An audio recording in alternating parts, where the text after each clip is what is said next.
Today we'll be reviewing the Nintendo Switch in 2022. What's up guys, it's your boy Mr. K back with another video. Hope you're all doing well. And just a quick side note before we get into the main video, I would just say stick around to the end of the video if you guys are interested in my own opinion of the product. Is it worth it in 2022?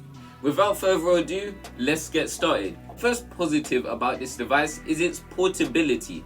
As you guys can see, it is highly portable. It can fit in some really deep pockets and some decently sized bags without taking up too much space where you need to reorganize your bag.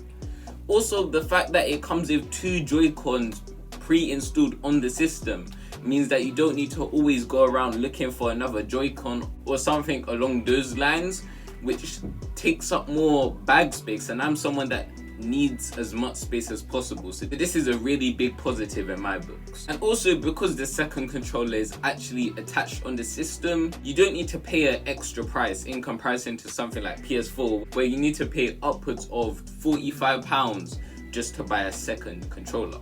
The next positive of this device is actually the price. In comparison to every other console or gaming system out there, this is actually one of the cheapest, especially for the graphics and the actual size of the device. It really is cost efficient.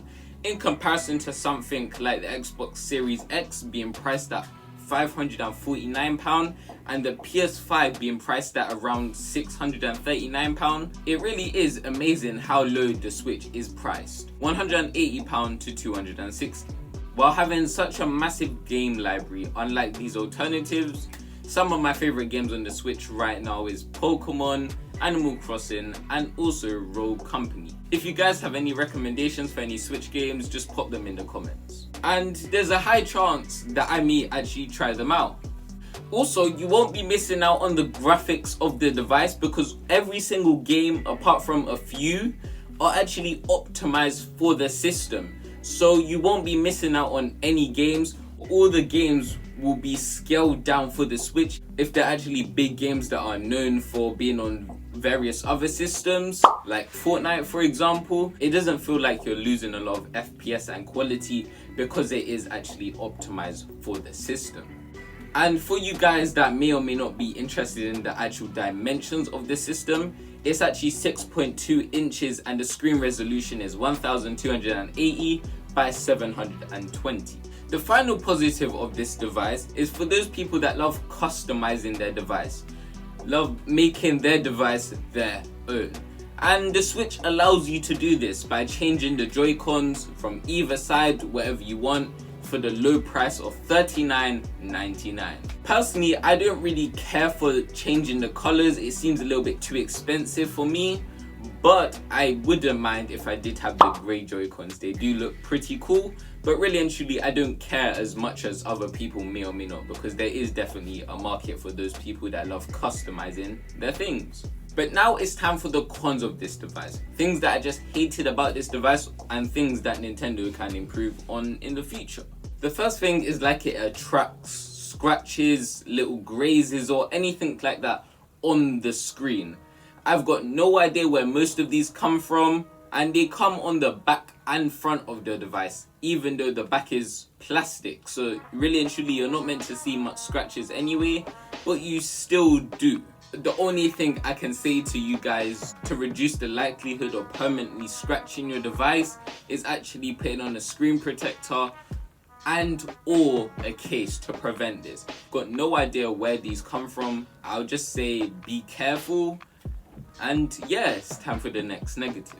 After using this device for about 3 months, various sources have stated that they've experienced drift with either the right or left controller. This is a big problem considering the price of each Joy-Con. It does get pretty pricey. The price does vary depending on the color, and this just in general does get pretty annoying. If you guys don't know what drifting is, you'll be pointing your controller one way and it'll just go the other way, or you're just not touching your controller and it all of a sudden decides to go in circles and circles and circles.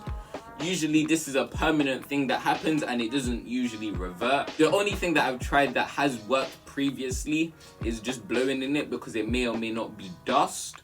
But this isn't guaranteed and it only fixes it temporarily. It's not something that lasts very long.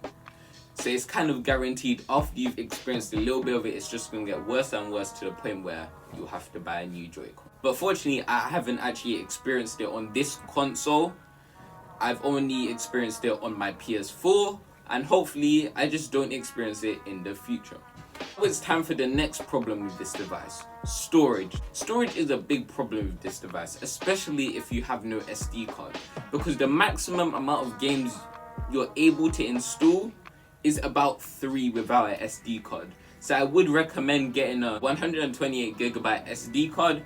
This should be more than enough for all your games, videos and pictures and all of that without needing to uninstall any games. But then again, it is an added cost on top of the case, screen protector, so you're not only buying just the Switch, you have to buy all these things that come with it to make it a really fun experience. The final problem with this device is the fact that it does get very hot at times. Maybe after about 6 hours of use, I do feel the Switch getting quite hot.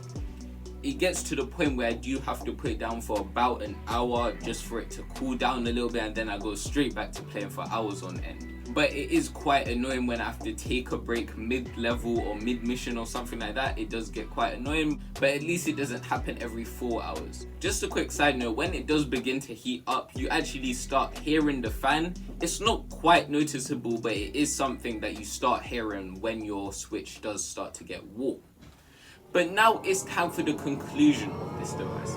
In conclusion, I would recommend this device. This is mainly because of how versatile it is, how massive the library is, and also the quality. It is a quite premium device. You can definitely feel it even by carrying it around. And because of its massive library of games. Also, in comparison to the Xbox Series X and the PS5, where all the prices are quite outrageous right now, it seems like the only option to get something as versatile as the Switch and reliable as it. But nevertheless, it's your boy Mr. K. Thanks for watching. Please consider liking, subscribing and supporting the channel. And yeah, bye.